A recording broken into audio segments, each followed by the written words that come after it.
Dankie wel, Vader, vir u tegenwoordigheid. U bent so goed, so trou, u verander nooit. Dankie u, Heer, dat u hier bent vandag, om u woord lewend te maak. Heer, dat u woord die u uitstuurt vandag, op vrugbare aarde terecht sal kom in Jesus' naam. Amen.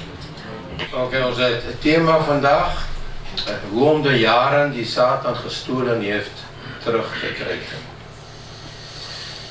Ik heb nog nooit iemand horen spreken over die onderwerp. Dus ik ga proberen om dat vandaag te doen. Echt ervaren dat dit is wat de Heer in mijn hart werkt. Hoe om de jaren die Satan gestolen heeft terug te krijgen.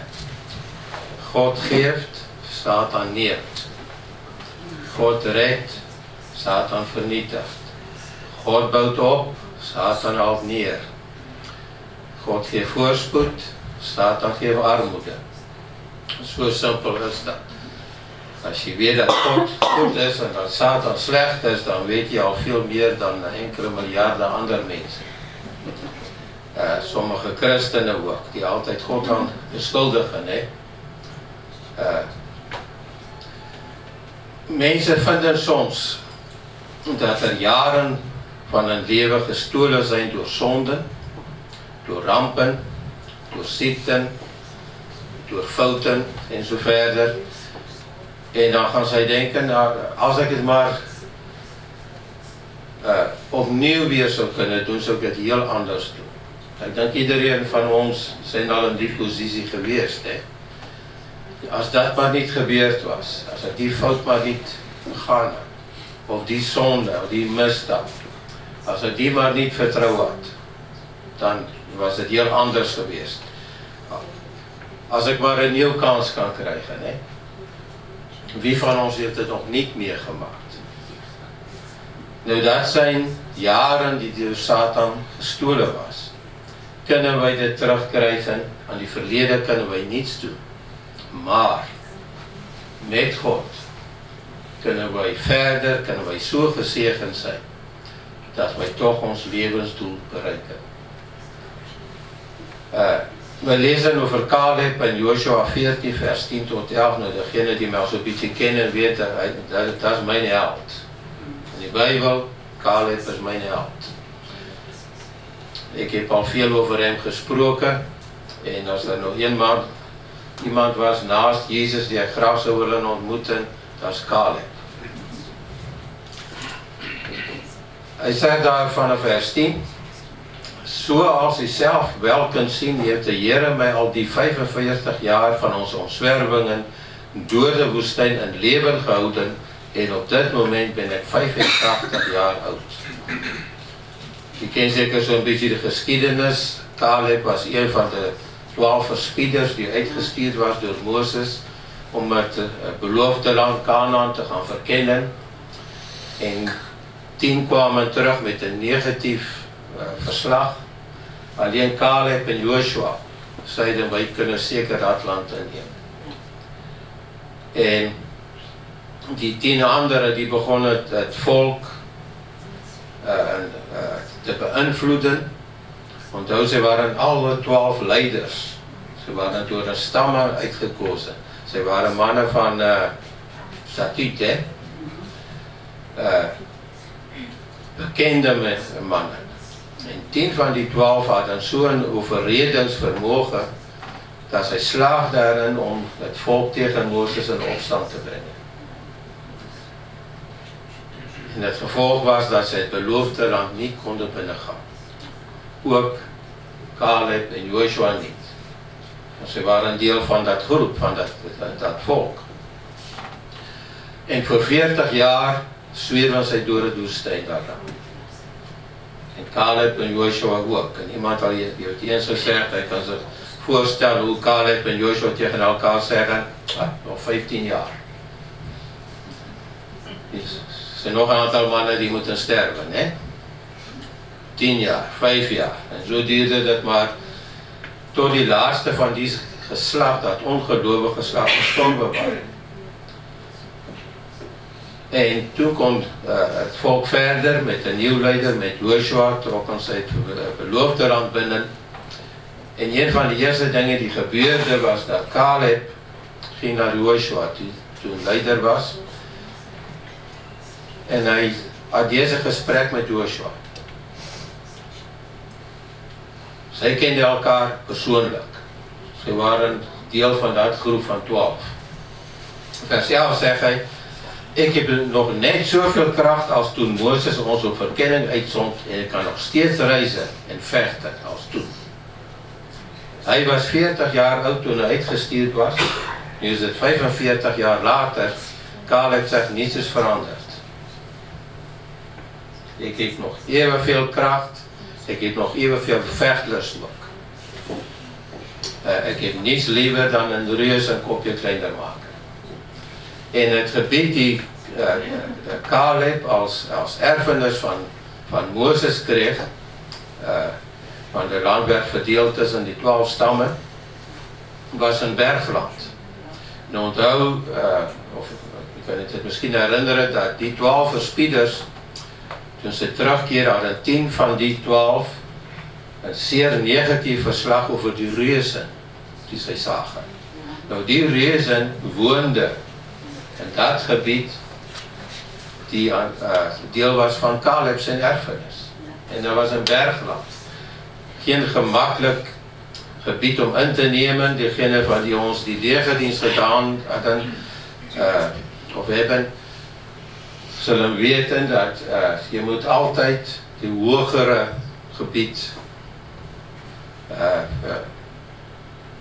innemen, want dan heb je overzicht over aanvallen van die vijand en zo. En dat is veel gemakkelijker om bijvoorbeeld een bergachtig gebied te verdedigen als een vlakte. En die reuzen woonden daar, aan die bergen. En Caleb zei, geef my my gebied. Zeg maar alleen, ek kan gaan, dan ga ek. En Joshua zei, dis goed, ga maar. En uit die geskiedenis weten wij dat Caleb was die enigste van die stamleiders die sy gebied in besit nam. Die andere pakte maar gewoon een gedeelte en sy waren tevreden, Caleb niet. Ek gaf het niet op tot die laatste reus verslagen was. Hy was een man met vechtlust. En hy sê, het was my so, dit is my so prachtig, hy sê, ek kan nog steeds reizen, so ek kan gaan, en ek kan vechten. Sommige kan alleen reizen, hè. Er is geen cruise waar hy hiervan spreek. Hy spreek daarvan, ek kan reizen naar daar, naar waar die reus woon, of die reus. En wanneer ek daar kom, dan gaan daar een gevecht plaatsvinden. En die reus woon in mijn huis, ek gaan my sleutel afpakken. Beleid dat God u kracht is en u overwinning geeft. Caleb ging niet vanuit zijn eigen kracht. Hij had een belofte van God. Toen God gaf een belofte dat hij die land aan hun gaf als een bezitter. Caleb geloofde dat als u dat geschiedenis gaan lezen, toen ze verslag brachten, zal u zien dat daar werd melding van gemaakt. Het land wat aan hen beloofd was. Het is een goede land, het is een mooi land. Maar zij, vanwege vrees, wilde zij dit niet in bezit nemen. Want dat zou iets kosten. Maar Caleb geloofde, als God het aan mij beloofd heeft, zal hij ook aan mij die kracht geven. Om dat in bezit te nemen. Laat ons belijden dat God ons kracht is. En hij geeft die overwinning. Zoals hij aan Caleb gaf. Onze jaren en menselijke kracht hebben niet de finale woord over onze levens. In ons Bijbelskool, dat is die oudste lid, ik denk 85. laas 'n tydjie gelede wanneer ek Bybelskool van Reema. En daar was die oudste student ook ergens in die 80. Onder andere was er 'n koppel 70's. En sy het afgestudeer en sy trok as sendeling in die wêreld in.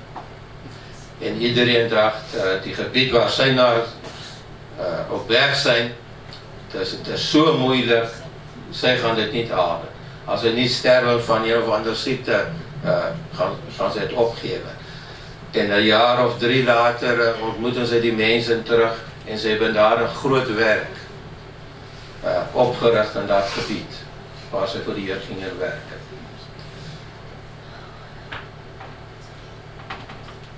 Onze menselijke jaren en krachten kunnen niet bepalen wat wij kunnen doen, wat we niet kunnen doen. Laat toe dat God vermoeidheid en berouw en valse beperkingen uit uw leven verdrijven. Nou, dat gaat hier over gebied dat gestolen is. En dat kan van alles zijn. En onze vijand wil niet liever dan dat wij daar gaan blijven.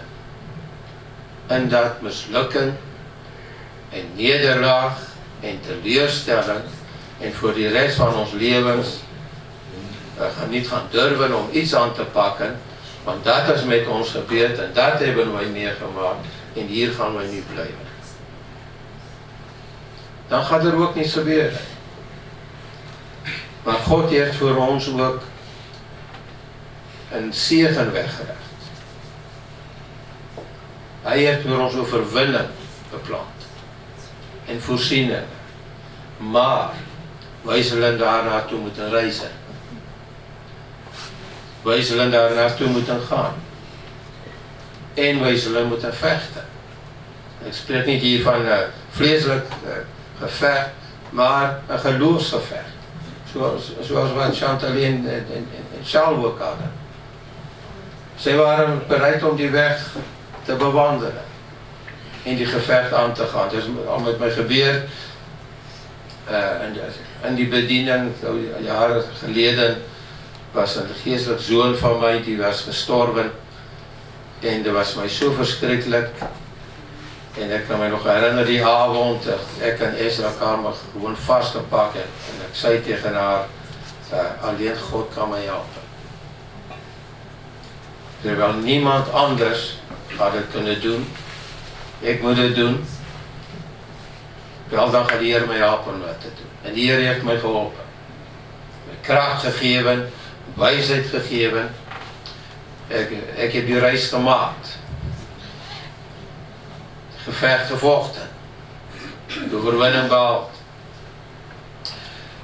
Laat God vermoeidheid uit onze levens verdrijven. Soms zien wij dat gewoon niet meer zitten. Dan is het goed om tegen onszelf te zeggen, ziel, dien de Heer. Sta op. Of berouw. We hebben allemaal zonde begaan. Misschien is er iemand die al gestorven is, die nu een heilige is, die niet meer kunnen zondigen. Zo iemand hier.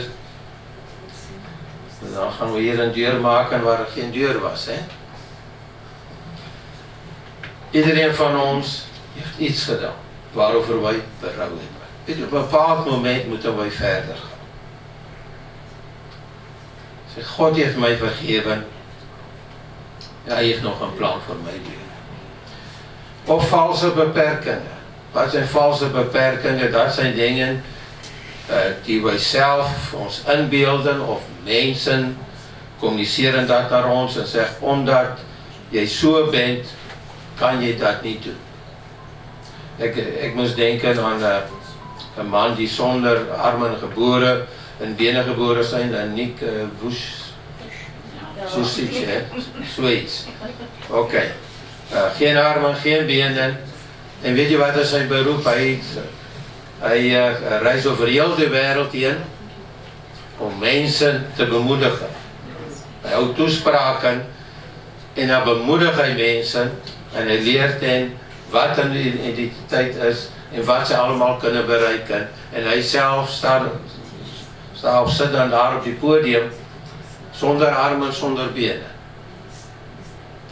En as we rationeel moet denken, sal hy my zeggen, jy bent so zwaar gehandikapt. Kom, wij gaan jou in een verzorgingshuis zitten. Daar gaan sy op jou passen en jou verzorgen. Wat het hy? Ek heb nie die beperking, ek sien dat is een voordeel. Dat is een open deur om vir God iets te kunnen doen. Hy is een wedergebore Christen. Ek kan mense gaan bemoedigen, om self ook te durven om uit te stappen. En ek heb een keer na sy getuigenis geluister, sy ouders had hem nooit anders behandeld dan die ander kinderen. Ze hebben nooit die boodskap overgedra van jy bent niet normaal. Er zijn dingen die jy niet zal kunnen doen. Het het nooit van sy ouders gehoord. En dat heeft iets gedaan in sy leven, zodat hy een doorzettingsvermogen had en durf om dingen aan te pakken en dingen te gaan doen. Jesaja 40 vers 31. Jeugdigen zullen uitgeput raken en de jonge mannen zullen het opgeven. Maar zij die hun hoop op de Heer hebben gevestigd, zullen hun krachten weer terugkrijgen. So dit gaat niet om jong zijn of oud zijn. Het gaat erom vestigen we ons hoop op die Heer. Zij stijgen op met vleugels als van arenden. Zij zullen voortsnellen, maar niet moe worden. Zij zullen wandelen zonder uitgeput te raken. Van wie ontvingen zij het? Van die Heer. Dankzij die Heer kunnen wij verder.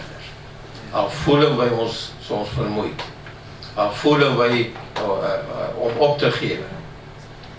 Iemand had eens, was een voorganger, verteld dat hij naderde de pensioenleeftijd. En iemand vroeg hem, ja, ga je met pensioen? En hij antwoordde met een vraag. Hij zei, heeft de duivel het opgegeven? En die persoon zei, nee. Ik zei, ik ook niet. We gaan verder. Ik heb nog een paar ronden te gaan. Maar ik weet wie gaan winnen. Ik ben niet uit die krijt gestapt, hè.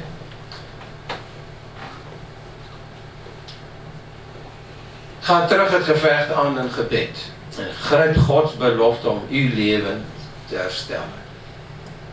Mijn broer, mijn zus, er zijn zoveel stemmen. Je vlees heeft een stem. Je gedachten hebben een stem. Je ziet dingen, je zintuigen spreek je aan. Mensen doen dat. Je baas doen dat. Je gezinsleden doen dat. Er zijn zoveel stemmen. Maar weet je, er is maar één stem die telt.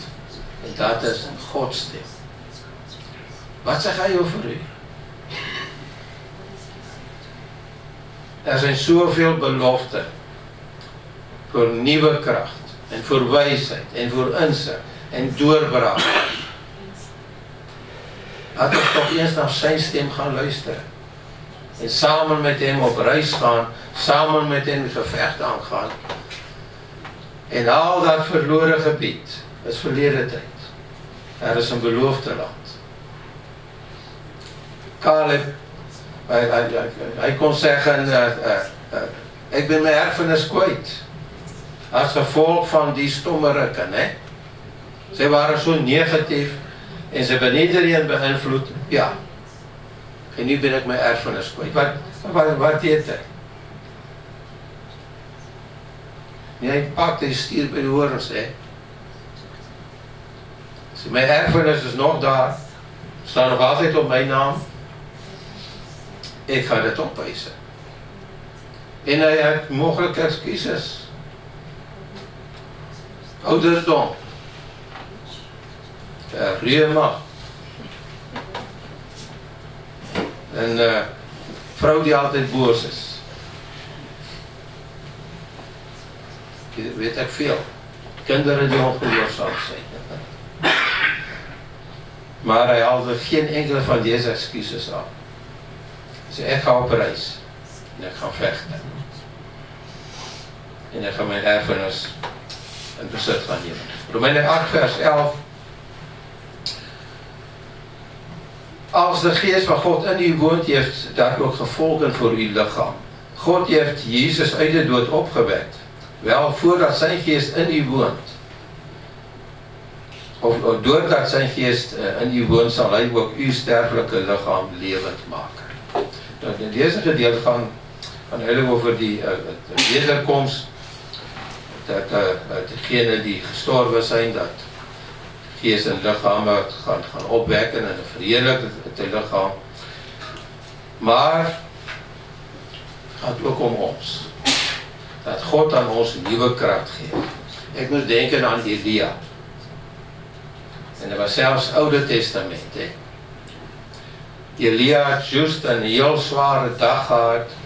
Hij moest strijden daar tegen 400 profeten van Baal, altaar bouwen en daar een os gaan slachten als offer. Een heel zware dag gehad. En dan kwam Gods kracht over hem. En hij begon te rennen. Want het ging regenen.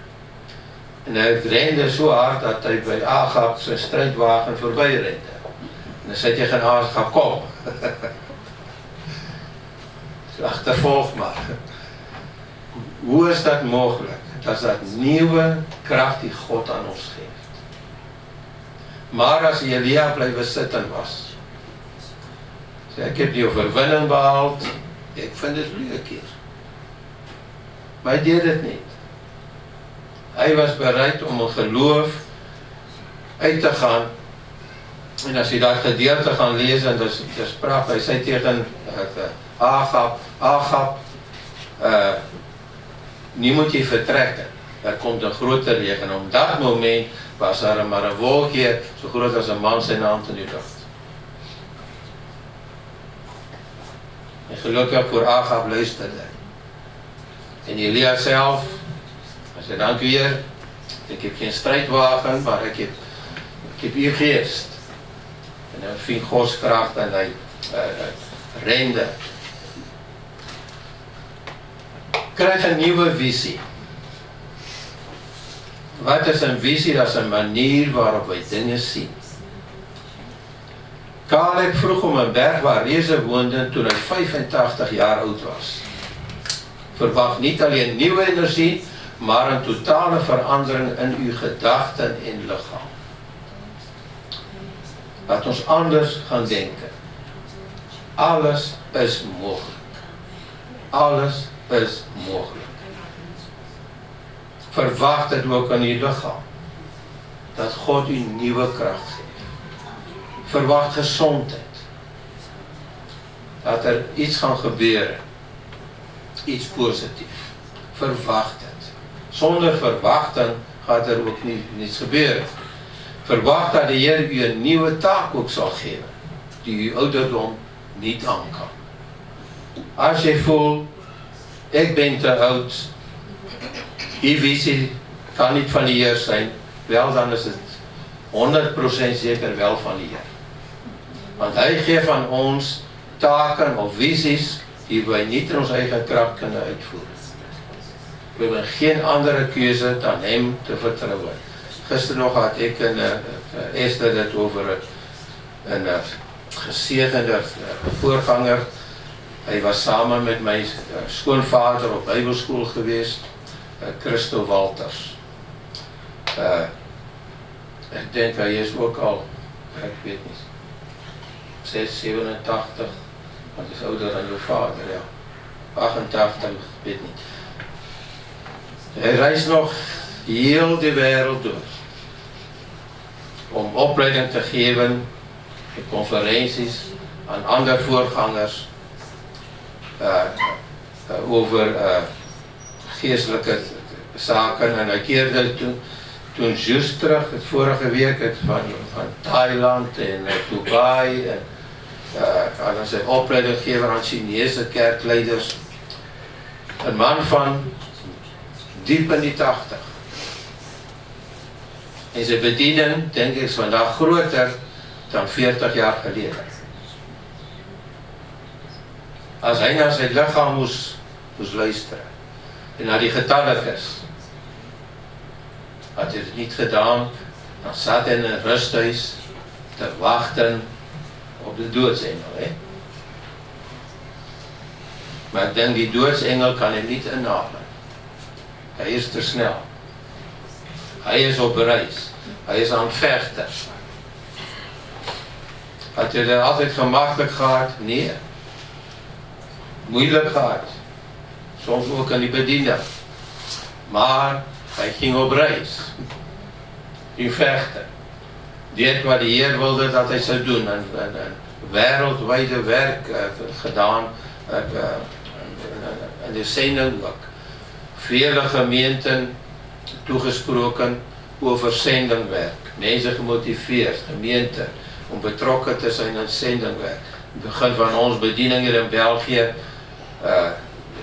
een gemeente ons ook gesteund in die tijd. Ik was ook bevoorrecht om daar te gaan verslag geven aan die gemeente daar over ons werk hier. Ik denk ook aan David, koning David. En koning in 1 lezen we hoe dat David, als op die eind van zijn leven, aan zijn bed gekluisterd, hij was zwak, hij was zo zwak, ze hebben zelfs een mooi jong meisje gevonden, ja, van die mooiste in Israël, om hem te verzorgen. Misschien ook daar toch ergens een beetje leven kwam, maar dat was niets. Hij was kapot. En wat gebeurde? Hij had verschillende zonen, natuurlijk verschillende vrouwen ook. Ja, dan vraag je om problemen, hè.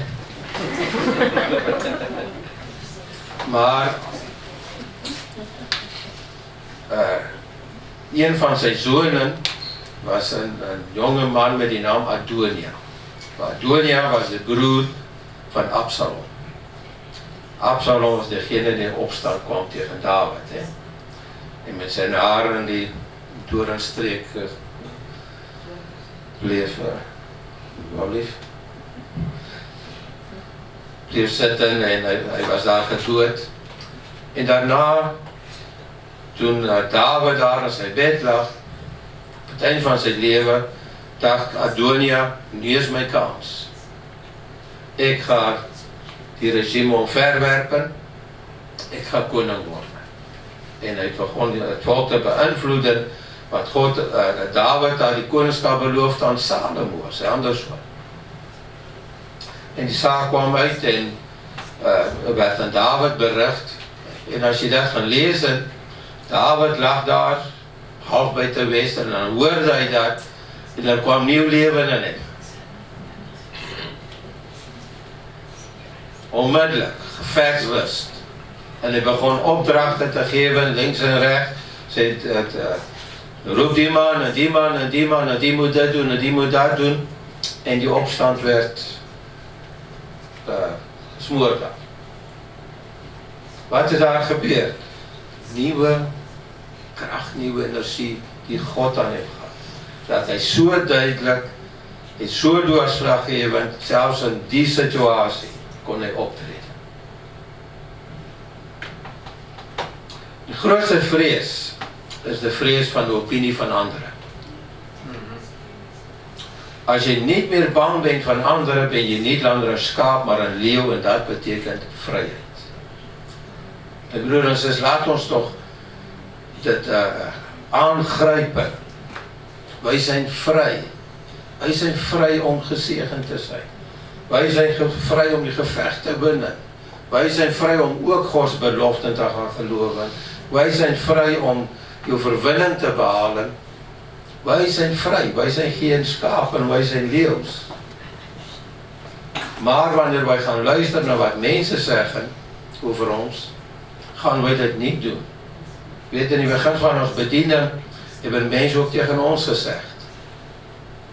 Doen dit niet. En niet zomaar enige waren belangrijke mensen in die bediening. Vele jaren ervaren, ze hebben ons afgeraden om dit te doen. Sommigen hadden gezegd, jullie gaan dit niet betalen. Wel, wij zijn hier 35 jaar later en wij zijn er nog. En intussen zijn er vele tot de Heer gekomen en we hebben vele doorbraken ook gezien. Want het ging niet om ons, maar om diegene die ons geroepen had. Hij gaf kracht, hij gaf bekwaamheid, hij geeft gaven, hij geeft bedieningen. Het is alles van hem. Als hij zijn hand onttrekt van ons, blijft het niet zo over. Maar als God met ons is, dan lopen wij die benderstorm. Dan springen wij over het leer. Dan grijpen wij Goliath bij zijn baard. En we gaan er over weg.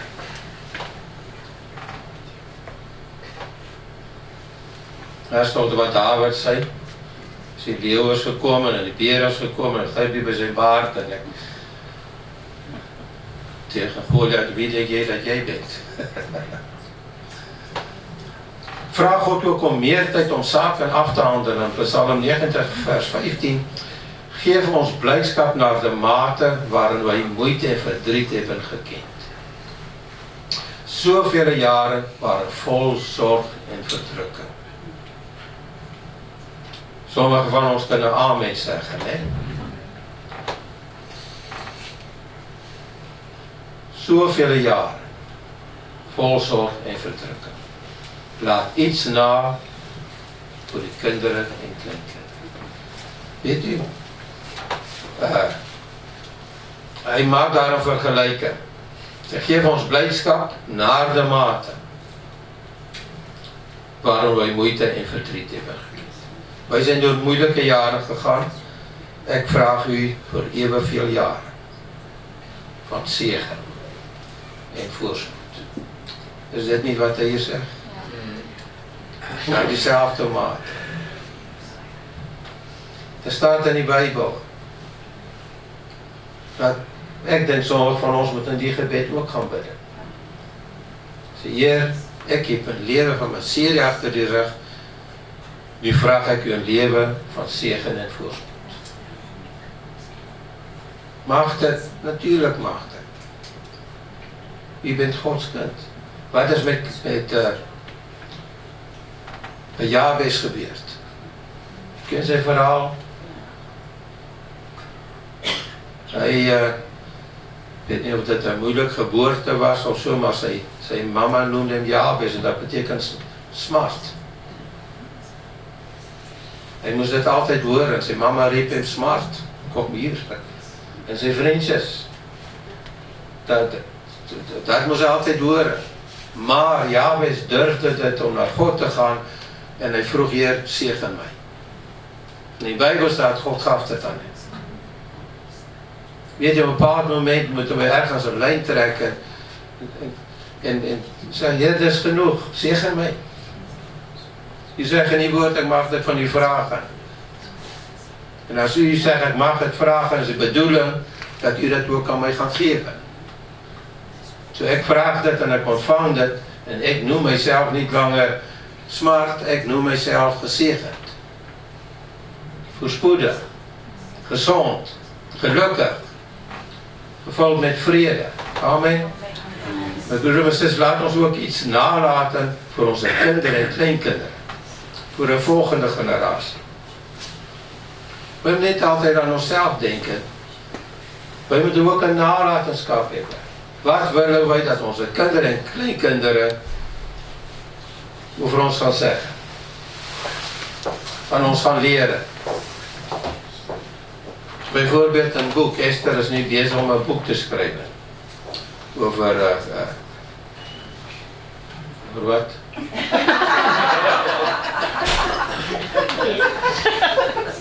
Ons bediening, hè?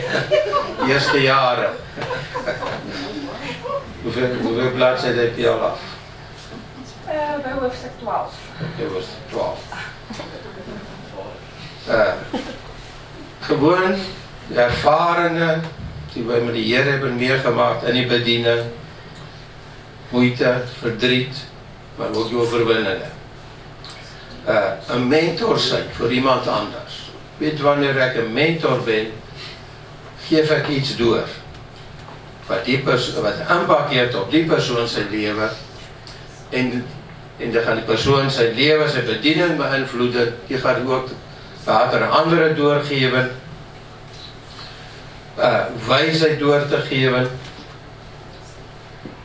We denken aan broeder Lester Samuel. Ik weet niet wie van wie het al van hem gehoord. Groot werk voor die Heer gedaan, vooral in de Filipijnen. Ek en Lester waren ook bevoorrecht om hem op een keer te ontmoet. Hier in Brussel, vele jaren geleden. Maar op een keer had hij een afspraak met iemand om samen iets te eten. In een restaurant, dat was in Amerika. En ze waren met 3 of 4. En een van die andere personen die er ook was, had later gezegd, een van ons bleef maar daar gewoon praten en praten en praten. En ik zat daar en dacht, wat een idioot.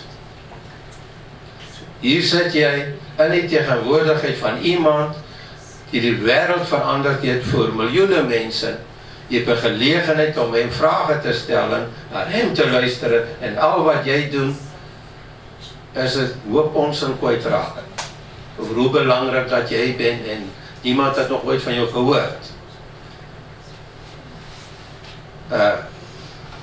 Waarom gebruik je niet deze gelegenheid? En stel vragen. Ik probeer, wanneer ik in die tegenwoordigheid van zo iemand kom, mijn mond dicht te houden en te luisteren. Daar komt zoveel wijsheid uit. Die mensen hebben al lessen vergeten die wij nog moeten leren. En die bedienen. Over Gods werk, over geestelijke zaken. Wij kunnen wijsheid doorgeven. Wij kunnen een volgende generatie helpen om meer bekwaam te zijn. Op die manier hebben wij impact. Niet alleen nu, maar ook later. Zelfs in andere gemeenten. Jaren geleden was hier een studentengroep op bezoek bij ons. Met Zuid-Afrikaanse studenten. En vanuit een kerk die niet gelooft in doel van volwassenen. En op een keer begonnen zij vragen te stellen. Toen ze alleen waren met mij, twee man-studenten. En het einde van die gesprek was dat zij zeiden, wij willen gedoopt worden. Zal je dit doen? En ik wist, ik kan problemen krijgen. Want dat zijn studenten. En ik weet niet hoe zijn ouders daarover gaan denken. Maar ze waren allemaal 18 of meer, of ouder. Maar ik heb hen gedoopt. En een van die studenten is later fulltime in de bediening gegaan. En die heeft hier een paar enkele jaren in België ook voor die Heer gewerkt. En als ik zo terugdenk, dan denk ik hier, ik wist het niet. Dat u die plannen had met die man.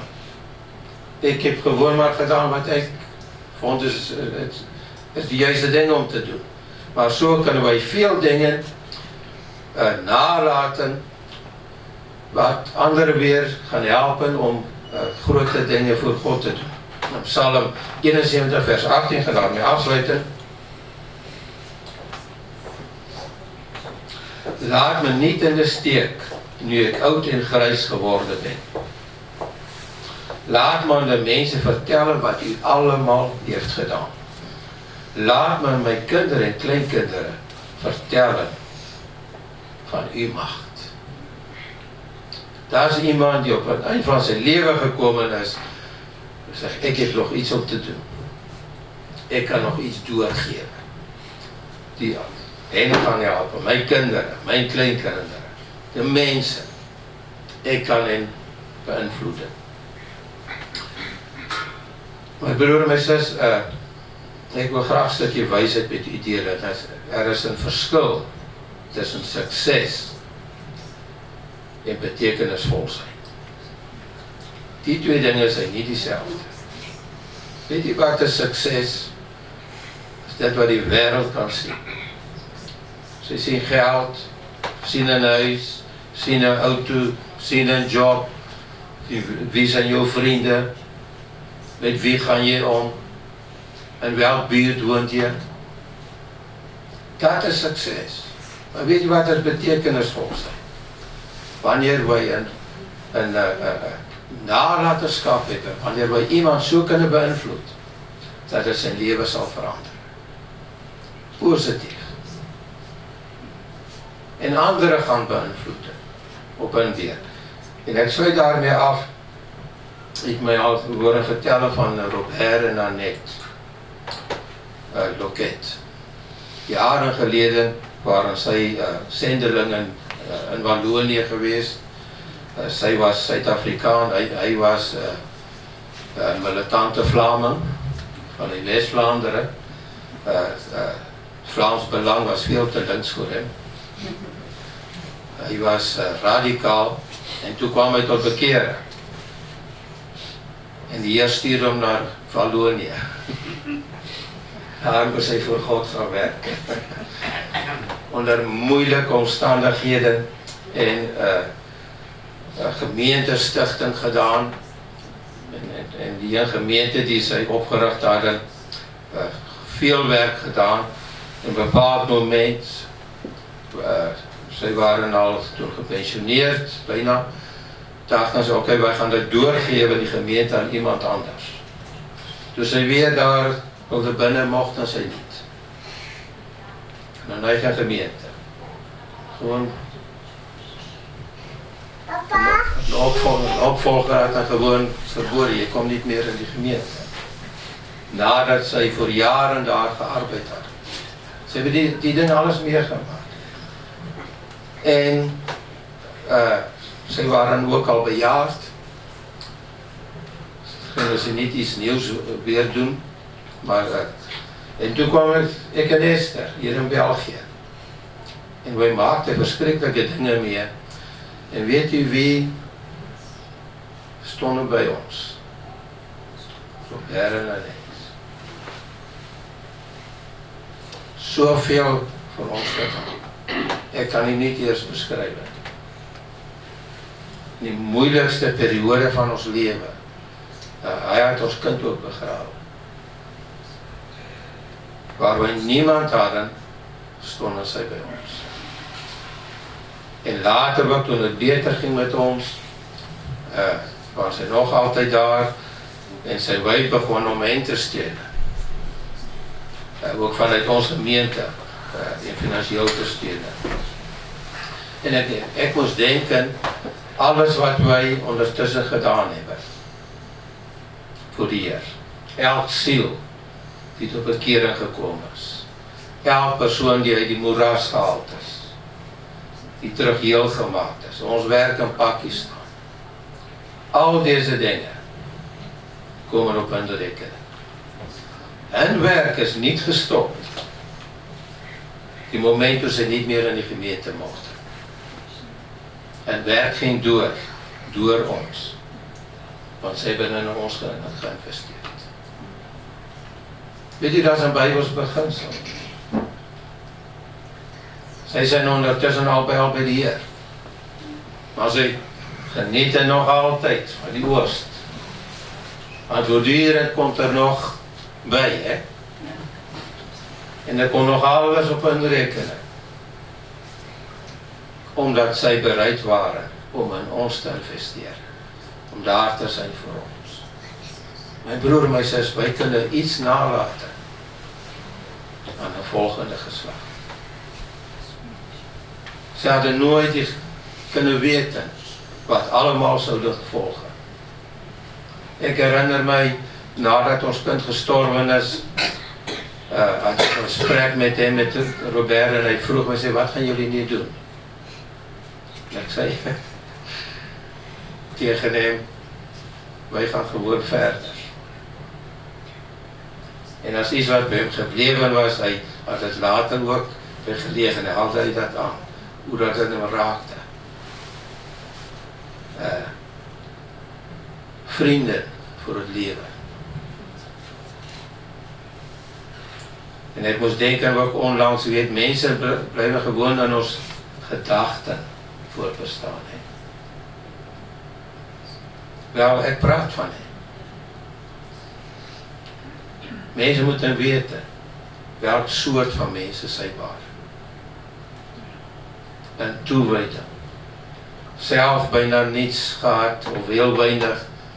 En vanuit die beetje die sy hadden, het ons met ons gedeeld. Herinner ons eerste Kerst hier in België.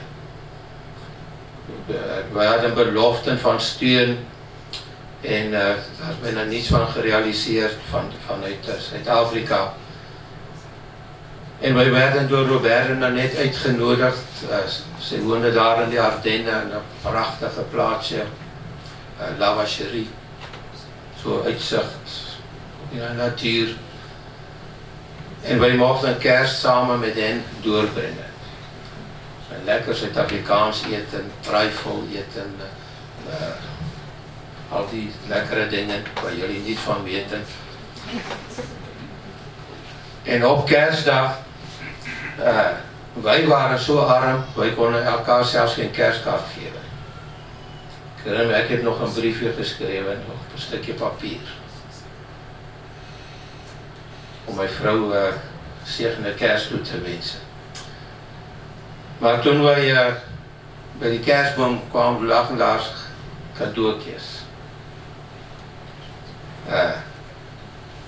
Dat was iets wat ik aan mijn vrouw kon geven, met haar naam daarop. En omgekeerd. En weet je wat ze gedaan hadden? Wat zij gekocht hadden om aan elkaar te geven, gaven ze aan ons. Ze willen hier is iets wat ik eerst kan geven. Mijn broer, mijn zus, goud. Goud. Mensen die goud waard zijn. En dat speelt mij geen enkele rol wat mensen van hen denken of zeggen. Ik heb ze meegemaakt.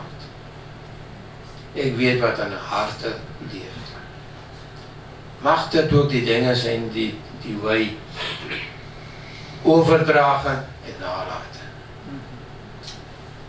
Weet u dit wat die duivel gedaan heeft om te stelen en die dingen die op ons wegbracht in die tijd.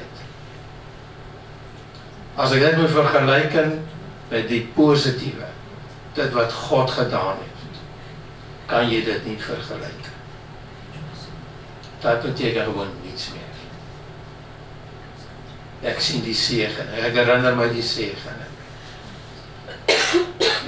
Ik zie nog altijd zijn glimlach, Robert. Hij had zo'n gewoonte, 's morgens dan ging hij naar beneden en die eerste wat hij deed is een tas koffie, verschrikkelijke koffie. Hij werd niet afgemeten, gewoon lepel na lepel na lepel en dan die lepel bleef bijna zo recht staan. En dan met een chocolbroodje en zijn Bijbel. En als wij beneden kwamen, dan zat Robert daar met zijn Bijbel.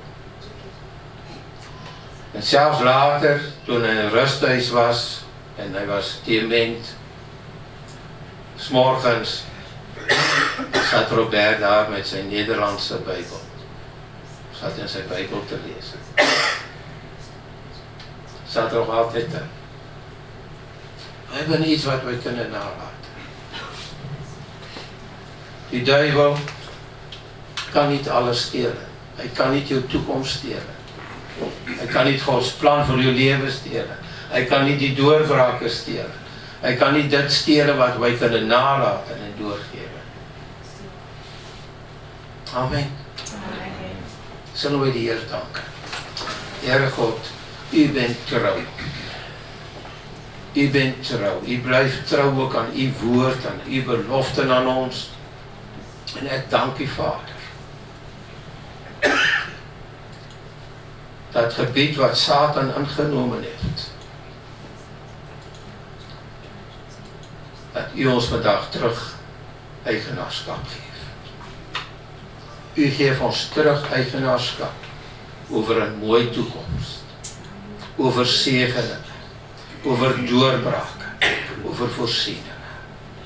Dank U daarvoor, Heer. Help ons, Heer, om 'n geloof op reis te gaan en dit te besit te neem. En als er 'n geveg nodig is, dank U, Heer, U veg saam met ons en U het reeds die oorwinning behaal en U skenk die oorwinning aan ons. U ontvang dit in Jesus naam. Amen.